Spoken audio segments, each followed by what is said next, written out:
Husbands of Bridezillas. How did you handle your wife's attitude on your wedding day, and did it change your image of her? Also, how bad was she? Not a bridezilla, but my mother-in-law was at my own wedding. She wanted to wear the same dress as me and didn't want to pay for any of my guests to have dinner. My in-laws are very well off and were paying for the majority of the wedding. My parents gave their life savings to save face, and they didn't even cover 1/10 of the total cost of the wedding, and designed the wedding invitations with her and her husband's entire family. Brothers, sisters, husbands, wives, children, grandchildren, and my parents' names were tiny at the bottom of the page. I had to have invitations reprinted for my guests in secret. Whenever she didn't get what she wanted, she would convince everyone that my mother was a manipulative person trying to ruin everything, and my mother-in-law was just trying her best. The truth is, I wanted to be as far away from that wedding and that woman as much as possible, and tried to keep my mom away from her too. She found and read my diary and used it to convince her husband I was a bratty psychopath. She pushed everyone to breaking point and knew she'd be safe because we all nodded along, not wanting to rock the boat. She affected her marriage and my marriage. I literally restarted therapy just because of this woman. I've been married for a year and I'm still trying to run away from her. We live nearby, and every weekend we're inundated with calls and texts crying about how we never see her and she's a victim of some new thing every week. My husband is interviewing for jobs abroad, and I'm trying to make an escape plan with my business so I can get up and go at a moment's notice. This woman needs to sit back down. She wanted to wear the same dress as her? That's quite the way to steal the spotlight from her during her wedding. Story 2. I was the bride in this situation. My fiance is a wonderful man, but terrible with organization and planning, and there's no way we could afford a wedding planner.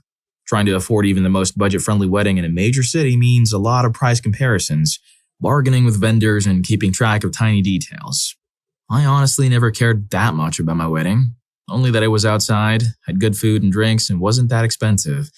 But even that requires hours of my time and energy and left me exhausted and frustrated. My fiancé did everything he could to help, but it's simply not his skill set. And his help often turned out to be more of a hindrance than anything. I started to notice how irritable and frustrated I was anytime we talked about the wedding. I was picking arguments whenever my fiancé mentioned anything because his comments would be so basic. Hey babe, we should totally have steak for dinner. Sure babe, I'll just completely replan the menu I spent a month arguing with a caterer over, trying to get it to cost less than $7,000 for 50 people. Dress shopping was a nightmare. I'm mildly overweight, maybe 20 to 30 pounds over what I should be, but slowly working on it, and the whole experience made me feel like a whale who didn't even deserve to be married.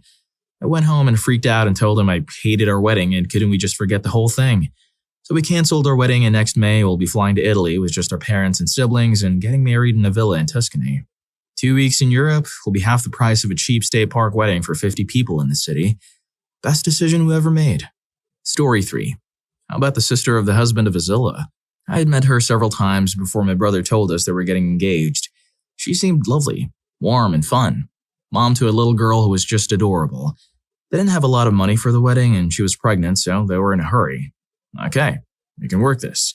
They looked out on the venue, which was nice and almost free. She found a pretty dress and one for her only attendant. So far, so good. They asked me to do the flowers, gave me a small budget, and said, do what you can. I had never done anything with flowers before, but we found someone who sold us 3 giant buckets of gorgeous flowers for less than the cost of 1 bouquet. When my sister-in-law saw the flowers, she flipped out. Those flowers are ugly. Too many daisies. They look cheap. She turned into a total rage beast right in front of my face. I was just staring at her. Bro drags her out. There's yelling. She comes back in and apologizes very sweetly. Says she's all stressed out and prego brain. Okay. The same scenario we repeated several times over the next 48 hours while we were running around trying to get everything ready. She had screaming fits over how the food was prepared. She set the menu for the most part and gave us the recipes. She had screaming fits or fake sobbing meltdowns over how her bridesmaid steamed the wrinkles out of her dress, over how her hair was fixed, over the plates. We found some pretty disposables, but she didn't like them. So many other things. And then she apologized, hug it out, and move on. So they got married. Baby was born. Great baby. About 3 years into the marriage, they started canceling out on family things. We usually had Sunday dinner. They'd call a few hours in advance and say they weren't coming. And we noticed that when they were hosting, things seemed often very tense, and she would say very disparaging things about my brother, including that he was cheap, while standing in the lovely 2-big house she'd insisted on, and other things we knew weren't true. He and my other brother sometimes played pool at a bar near their house. Suddenly, pool was no longer a thing. Not just occasionally, but never. If he was over at my parents', she'd continuously call his cell wanting to know where he was. Then we started noticing bruises on my brother's arm and face. One time he showed up with stitches in his forehead. Always some excuse. All along, my brother had wanted to adopt his stepdaughter, and she always refused. But one day she came to him and said, "Okay, you can adopt her. Let's get it started this week." My brother, who by this time we can all guess had been the victim of serious mistreatment for nearly a year, told her that before that happened they would have to go into couples counseling. He'd asked for that before and she'd refused. She goes absolutely insane. Then she calls the cops and says he mistreated her, puts the kids in her car, drives over to my parents' house and breaks down sobbing, saying my brother had been abusing her and to please protect her. It didn't take the cops long to figure things out, given that my brother was covered in bruises and she had very faint marks on her upper arms where he tried to hold her away from him. For the record, my brother is 6'2" and burly. She was a tiny little thing. They took my brother to the hospital, then called the cops who were at my parents' house and told them to arrest her and hold her no bond. She went from a sobbing, pitiful thing to an utter shrieking banshee. Just berserk. It turned out she'd been mistreating them, going back to before their own daughter was born. Mentally, she insisted he check in everywhere he went, accused him of infidelity with zero proof, etc. Financially, she spent like a mad woman. They were constantly on the brink of fiscal meltdown. And physically. Of course, being the big, strong man, he covered it up. He might have covered it up until she ended him if she hadn't telegraphed her intent to leave him with a sudden about-face and the adoption thing. She had figured out that child support for 2 kids would be a lot more than child support for 1, you see. Story 4. I'll put my hand up as the actual bridezilla. We eloped, so it was pretty chilled and relaxed. We specifically did it so we wouldn't have to worry about managing other people's expectations or drama on the day, and we could focus on just ourselves and the commitment we were about to make to each other. So anyway, we're in a different country because we really wanted to give ourselves space to do this. He's in the room, chilling out, watching YouTube on his phone while I'm with a makeup person getting my hair and makeup done. I'm kind of stressed. Didn't sleep well the night before, discovered a gem fell off my engagement ring, and I hadn't taken a mess in 2.5 days, so I was feeling really off and bloated. The makeup artist is doing her thing and she's doing well. She shows me in the mirror what she's done and it's a little bit more full on than what I would have liked. But I normally only wear minimal makeup, so I figure this is what my face looks like with the freckles hidden and false eyelashes on. It's compounding to my stress a little bit, seeing myself look so different, but no big deal in the grand scheme of things. Because we're in a different country, I'd been messaging her for a few months leading up to this. Mostly organizational things and sending her a few photos of myself so she'd know what she was working with, what my skin is like, what kind of look I wanted. We're on the home stretch. I'd been in the chair for about an hour and a half at this point, and my stomach and shoulder pain were starting to feel worse. She gets to the blush and lipstick part and puts a really light coral-type color on my cheeks that's actually a light-colored contour powder. She's about to put a similar color on my lips when I decide this is the hill I want to end on. I grab the mirror, tell her I feel like we've made a mistake, downplay it at first, get her to look through her kit. It turns out she doesn't have pink anything. I imply she's not a real makeup artist and make her redo my blush. I look like a clown now because there's so much of it. I get her to mix up some lip colors. The color I settle on isn't long-lasting and she doesn't have any sample containers, so she leaves me some in a plastic cup. I start being short and snippy with her, implying she's not a real artist because she went to a job without sample containers and how can she not have pink lipstick? I'm forceful, rude, and freaking out, but taking it out all on her. My husband hears me, takes his headphones off and tells me not to worry, that I look fine and I'm just stressed. I thank the makeup artist for her time. She keeps asking if I want to redo the whole thing and it's not as bad as I think. But I brush both of them off saying there's no time. We actually have more than an hour left at this point. She leaves and the minute the hotel door closes, I start to yell and freak out and things going wrong and this is what I wanted to avoid. I lock myself in the bathroom and text a couple of friends back home who assure me I look fine. I end up adding some of my own lipstick. Why I didn't think of this while she was there, I'll never know. And off we go. The rest of the day is great and stress-free. I sent the makeup artist a long, sincere apology text the next day. The photos come in. I'm a tad more orange than I would have liked, but we didn't do a previous run-through and ultimately nothing some Photoshop can't fix. My husband handled the situation perfectly. Stayed calm, recognized that I was stressed and projecting, gave me space when I needed, and helped me process my feelings that morning. His calmness and soft approaches would help me go from crazy stressed idiot back down to myself. The really worrying part of this is that she hadn't taken a mess in 2.5 days. Yikes. Story 5. I'm not high-strung most of the time, but wedding planning, damn near drove me to a mental breakdown. I actually did have a full-on panic and had to call in sick to work and spend a week at my parents' house just sleeping in the guest room being babied. We had a strict budget and demanding families, but no one was willing to help when I asked, and when I said I just wanted to elope, everyone attacked me, even my now husband. It took me turning off my phone, driving to my parents' house, and just breaking down for a few days before my now husband realized how hard this was. Planning a wedding is a ton of work, especially if you're working a full-time job, running a household and a small budget, and trying to stay healthy at the same time. Something as easy as picking a centerpiece is calling 10 florists, getting quotes, comparing them, then calling the one you can afford back, trying to get a contract, putting down a deposit, and signing a contract. Now, do that for a florist, baker, photographer, venue, caterer, DJ or band, and hotel for the wedding block. Oh, and don't forget to find suits for the groom or groomsmen that they can afford and can all rent at a local shop. And bridesmaids' dresses. They have to also be cheap but fit everyone's body type. Food is to be affordable, but cater to all your gluten-free, vegan, soy-free, and carnivore guests. Trying to get a guest list with addresses from your parents and in-laws is a whole new level of fun. My in-laws just ignored us and refused to supply any information. Then threw a fit when we didn't send an invite to Mr. and Mrs. So-and-so, who my husband has never met and whose address we don't have.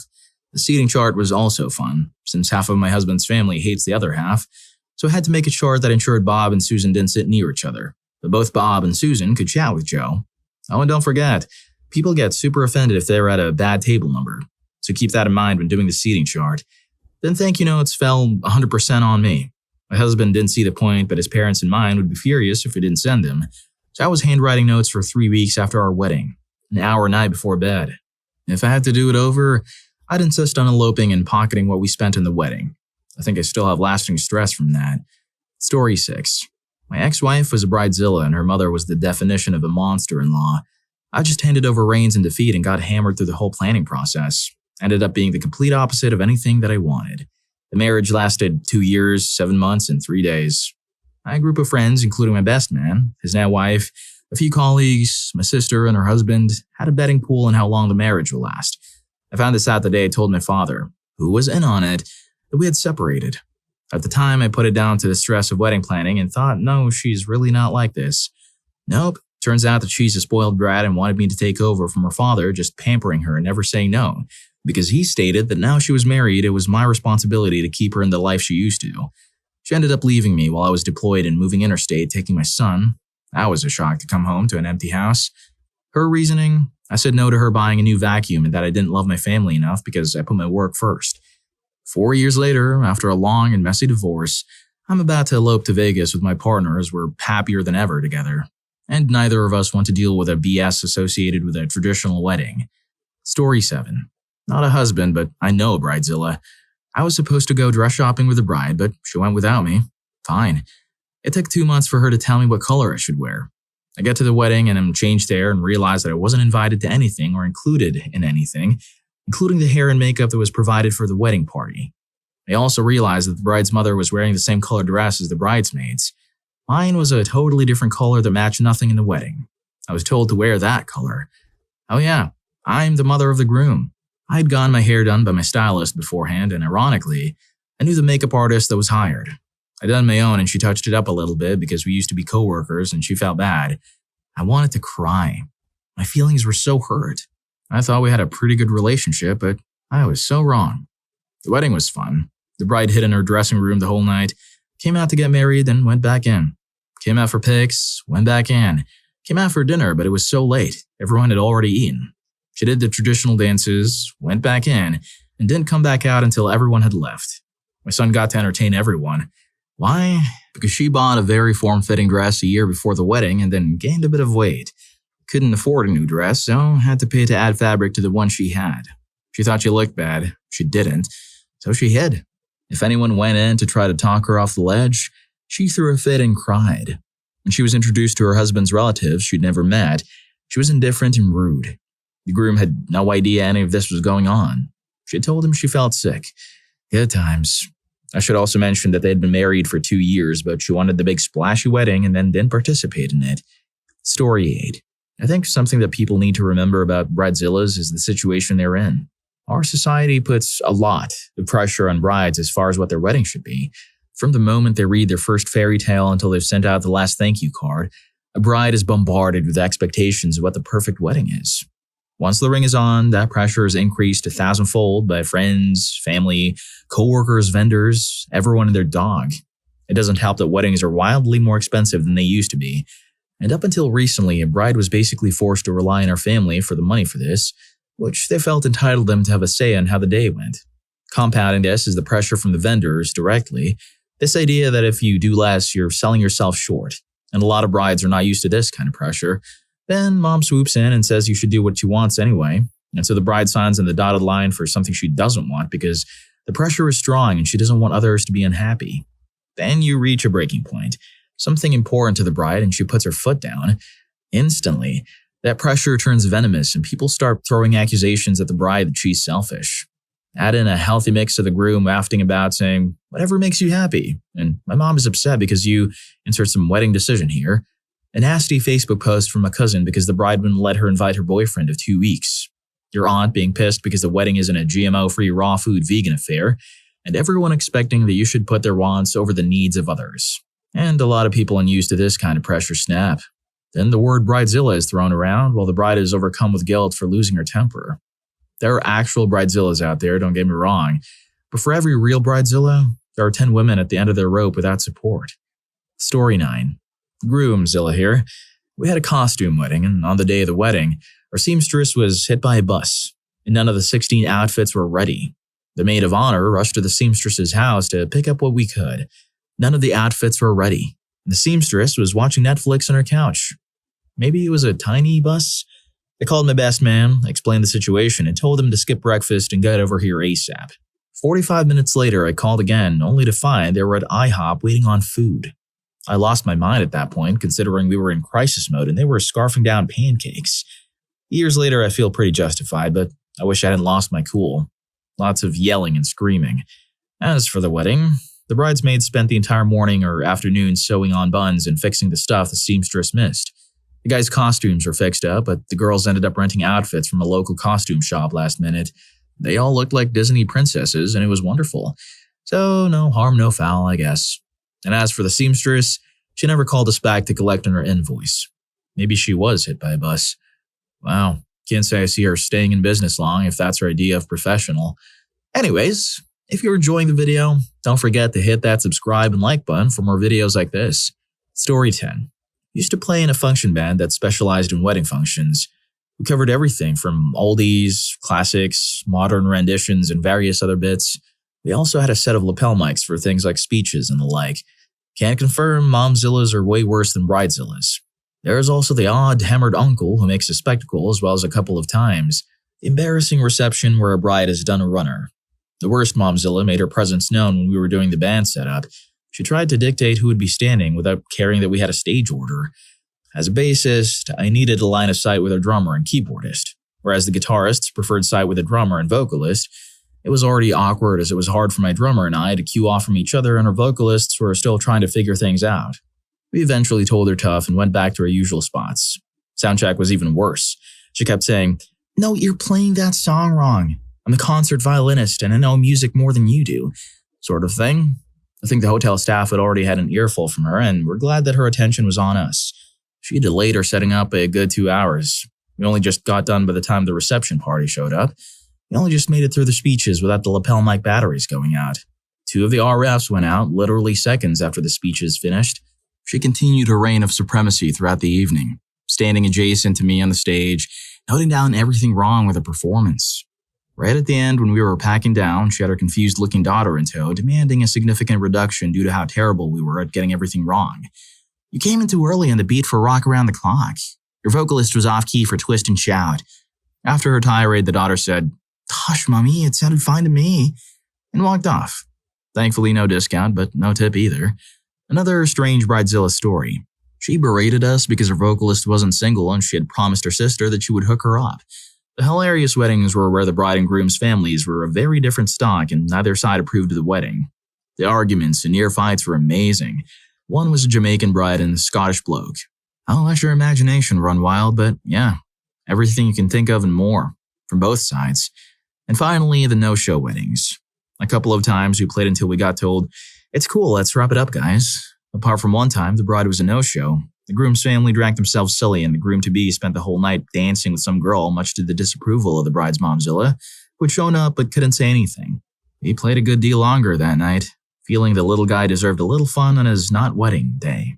Story 11. We just got done with our daughter's wedding at the beginning of October. The day went about as perfectly as it could go, and as far as costs go, it was within budget, so I'm happy about that. But our daughter started to become a bridezilla. Every little thing had to be her way.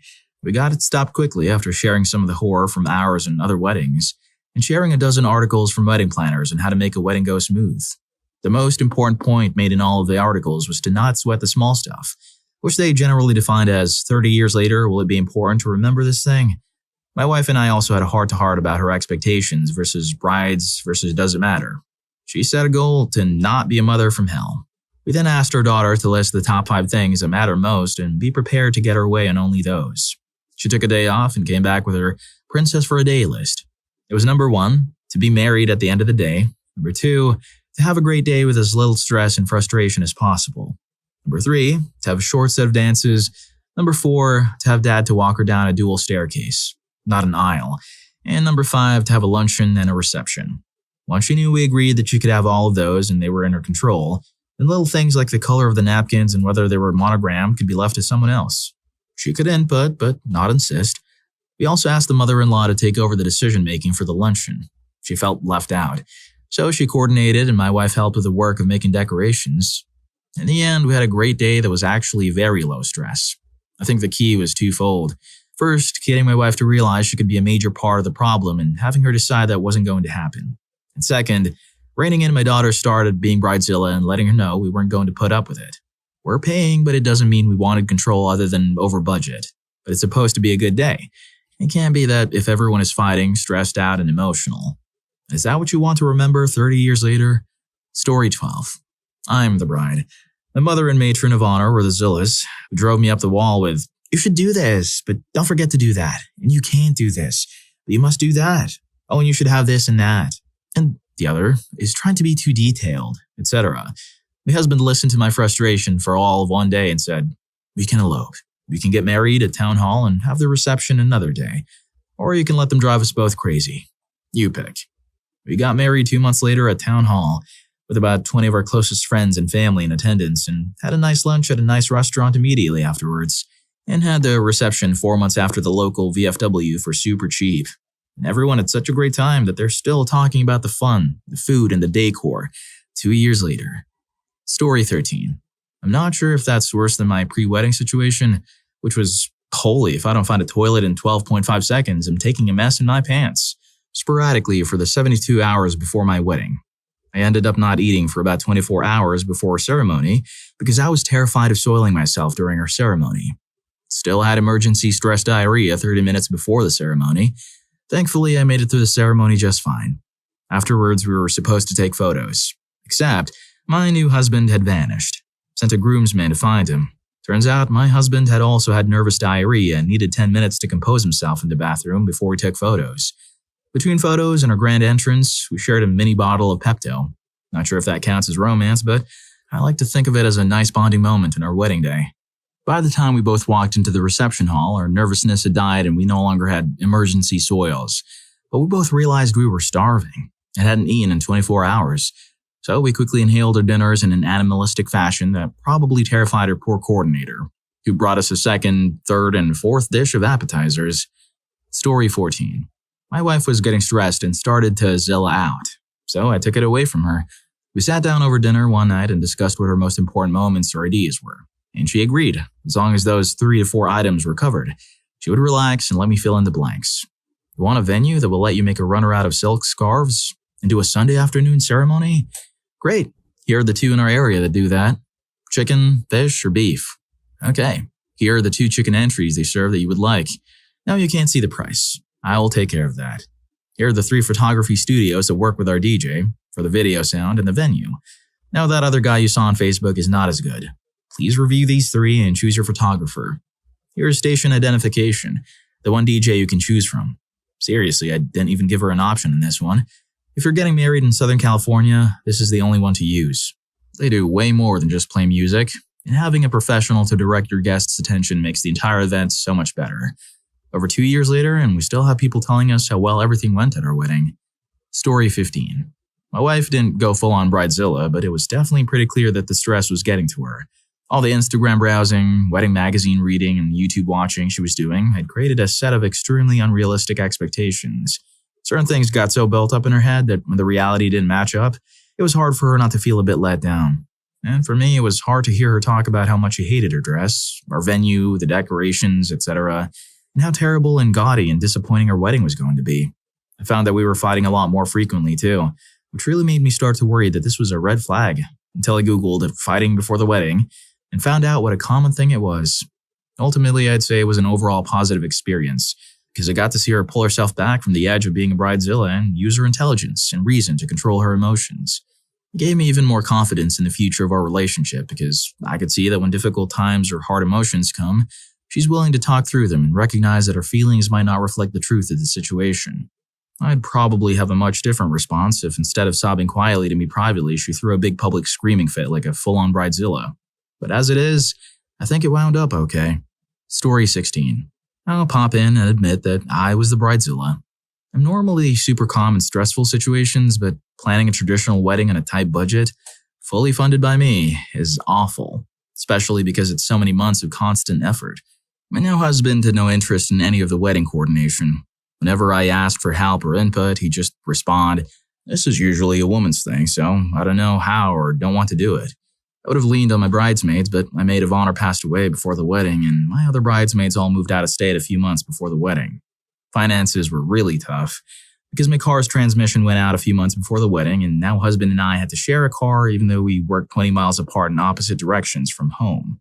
I also ended up with a supermassive student loan situation that was a whole other story. The week before the wedding, I came down with pneumonia and basically snapped. I screamed and yelled at everyone, nearly calling things off. I was so stressed out and frustrated. Fortunately, the small sane part of me prevailed, and I married the best and most supportive partner I could hope for. Learned that while he's not so great at organizing and planning, he's great at getting us through hard times by being emotional support and picking up the home or life slack when I have to focus on handling major events. Our marriage has been fantastic, and the bridezilla only lasted for a short bit. Story 17. I was a Groomzilla. Wedding proper, the worst I did was intense looks. I grabbed most of my suppliers right after the wedding. We ended early evening. I did a review in front of everyone, tipped the performers well, and berated the problems and ensured at least one person was fired. You don't mess up and lie to me about it. Facial expression, tone, etc. changed from group to group, and I filled out evaluation forms while they watched, commending those that earned it by name. Those forms were all scanned and sent to their bosses. How'd my wife handle it? She's really nice, but she can look really stern.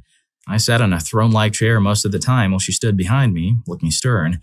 To this day, she, affectionately, calls me her dog and unleashes me on those who displease her. I'm the only one she can bully, and she does so when it suits her. Story 18. I got married 3 blocks from Bourbon Street. The best man and I snuck off for a few shots before the ceremony, and had a few more with a priest. My wife didn't mind. I made sure she had champagne waiting for her in her dressing room. Reception was a backyard crawfish boil. My wife and I are both from New Orleans but live in Cali.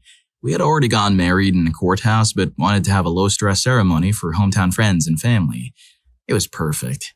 Cheap, little planning, and time during Jazz Fest. Anybody who spends a life savings on starting a marriage is a loser. That money should be used building a life, like putting a down payment in a house, not using it in a single day. Story 19. It was supposed to be an open wedding, and in the morning it was pouring outside like Noah was in town. My wife was on the verge of ruining her own dress into pieces. The bridesmaid was no help at all. The hairdresser was late, so the official ceremony started an hour late. And as a consequence of all that, the bride said no when the minister asked for an answer. We still got married. Got a few glasses of wine into her, and the party later was the most fun I've ever had in my life. For the bride as well. Happily married a year later, and I'm never letting this girl out of my life. Advice for future grooms: bring an over-the-counter anxiolytic. Valerian, Valadol, something like that. If things get heated, it cures a lot of problems. Drinks does a good job to relax as well. The wedding day is really stressful for all involved, so something like that really helps. Story 20. This is going to be buried, but, well, speaking for a friend who's no longer around to answer this himself, she didn't drop the attitude after the wedding day. Some months later, he ended it all. Their church staunchly opposed divorce and even praised people who married quickly. One pair of church leaders married after communicating in writing 3 times. They'd never even seen each other in person until their wedding day. And one of the books that the women in the church were expected to read praised marrying people you'd only worked with, and not even dated. I'm not sure if the men in the church read the same book. He didn't have the support network he needed to get out of that situation, so he ended himself. His wife afterwards played up his passing to fish for pity, turning on the waterworks like a light switch when she saw someone she hadn't told yet and turning them off again if they weren't buying it. She never seemed to have any real remorse over his passing. Story 21. My parents, stepdad, got married the same day Harry and Meghan did. I think the contrast between the 2 ceremonies is amazing. Mom was getting overwhelmed with demands from people and decided a week before the ceremony to just do it. My parents got married in their lounge room. I was the only kid, out of 6 kids, including brother-in-law, who attended because I'm the only one who lives in the area. There were also 2 couples that were their good friends. The celebrant and her husband were also very good friends and their 2 puppies. The ceremony lasted 5 minutes. I recorded it so the siblings could watch. I was a witness in their certificate. Then they took us all out for dinner at a nice restaurant. Mom made a comment about how small their wedding was, but I thought it was the nicest I've ever been to. The room was full of love. Everyone was there because we loved them. A big cake or a fancy dress doesn't make the wedding. The relationships do. Story 22. I'm not even trying to plan the perfect wedding. There are very few details I actually even care about. Planning the rest of it has required so much coordination with varying family members, in-laws, current parents, siblings, that I had 3 full-blown breakdowns where I cried on the phone to my fiance about how he can try to help, but some things just fall to the bride. He's been super understanding and insisted I delegate the tasks to him, which she had been saying from day one, so I have, and it's going better, but it's still hard. Being called or feeling like a bridezilla happens to anyone. I'm a chill person. I don't take much stock in making one day of my life perfect, but weddings just do that to whoever has taken on planning it. Even if you don't care about the details, just planning it all will drive you insane. I'm Indian, so it's an entire weekend of events, and if I wasn't already in it deep financially, I'd just run off and elope. Story 23. So one thing I've noticed, it is not the fiance that usually notices it. They just see it as stress from the planning. They usually think, she just wants her perfect day. Why is everyone else being an asshole about it? The people that will see the person as the bridezilla are usually her bridesmaids first. This will be followed by the wedding vendors. If it is bad, the family will see it along with the rest of the wedding party. The soon-to-be husband is the last to see this, as he is usually shielded from it by friends and family, unless it gets totally out of control. Story 24. My ex-fiancé called me a bridezilla when I would ask his opinion on what he preferred. I'm not a great planner, and planning a wedding all alone was hard. It was even harder when he would tell me to shut up about it when I would ask what he would prefer. I can't remember exactly what the thing was, but one day he told me he hated something I had chosen and couldn't believe I would do that. He was actually angry. Like, dude, if you had shared your opinion instead of telling me to shut up when I asked, this wouldn't be an issue. He's an ex for a reason. But being called a bridezilla was hurtful because I was trying so hard to make everybody happy, especially him. I realize now it wasn't being a bridezilla at all, but he had me convinced I was some kind of monster. Story 25. Not the husband, accused bridezilla. I've got 3 sisters. We created a rotation for the maid of honor. My sister, who was mine, asked that she be the only one in a long dress. Bridesmaid-wise, sure. Outdoor June wedding, others can wear knee length. Older sister complains about having to show her legs. She complains about everything. I start to cave and say, well, maybe all my sisters can wear long. No. My mom and other sister says this is not okay to be bullied. Older sister complains about having to wear a dress. Told her I was fine with a lady's suit. I want her to feel pretty too. Apparently this all made me a bridezilla in her eyes. It is still mentioned by her sporadically. Maid of honor sisters shut it down quickly. And I cried over wedding stamps to my mom because I thought the wax seal would make them too heavy for regular stamps. Story 26. There are 2 forms of bridezilla. It's not bridezilla at all. The relationship has always been that way. Frustration and exhaustion from the toll of the emotional labor of being the only one involved in planning a complicated event. Quite frankly, I didn't realize it was causing my fiancé to be number 2. I picked up my slack and we had a wonderful time planning and executing our wedding. I realized that my wording made it sound like I was the bride, so I changed it. To be clear, I am recognizing that in some cases, grooms do not put in their fair share, which leads to a very stressed and frustrated bride, aka bridezilla. Story 27. My husband was somewhat of a husbandzilla. I felt like our wedding was just a big competition to him to outdo his 3 older brothers' weddings. I wanted to just get married at the courthouse, and he was aware of that, and yet every time I expressed that I didn't have an opinion on what kind of silverware I wanted, or what I wanted the invitation to look like, I got a long speech about how I didn't care about our wedding and blah blah blah. Then I was dumb and told him that I literally couldn't care less about this wedding because it was a waste of money and time. We could already be married if we would just go to the courthouse. Anyway, we talked about it in counseling, so he chilled out after that. Story 28. Paid for a pretty tiny wedding with a settlement from my own mother's passing. Planned the wedding in the course of like 2 months and decided I cared more about the people than the fanciness. While I was emotional here or there, it was more over both my parents having passed and not being with us. The whole thing was a nightmare, and I stopped caring about spending a ton of money in strict tradition when I realized my dad wouldn't be there to walk me down the aisle or my mom to help me get in my dress. Well, if you like these stories, here's more. YouTube thinks you're gonna love this. Catch you in that video.